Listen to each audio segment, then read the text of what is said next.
Kung idadagdag yung survival show niyo before, mga more than 3 years na kayo magkakasama, right? Siguro ngayon na meron na kayong sariling album finally, ano yung na-discover ninyo sa mga co-members niyo? Right? Mabilis, isa-isa. Ito na. Ayan na.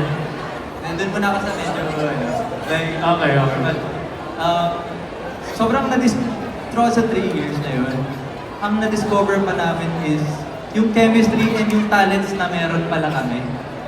Kasi lahat ng tubo yung like our artistry pagdating dito sa music namin is hindi pa talaga siya, parang wala pa kami mga ganitong iniisip dati. And sobrang bilis ma-develop na to the point na ngayon nakakapag-compose na kami, choreograph and envision ng mga ganitong mga bagay for our group. Tama, no? Kung nag-give up kayo, hindi namin maririnig yung pagkalawakan, pagkukong, Hollywood, diba? Daming nagbunga, daming ibinunga nung hindi nyo pag-give up. And through this album, hindi ko akalain na si Ishiro pala bumibirit, ganun. Si Matthew pala kayang alam mo yan, gumagano siya eh.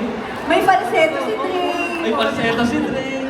Tapos ito rin, umahay nun. Oo, diba? So, ano talaga, very special tong album na to. Kasi itong album na to, bukod sa special yung message niya, ito yung dahilan kung bakit kami mas naging magkakakilala pa bilang magkakapatid.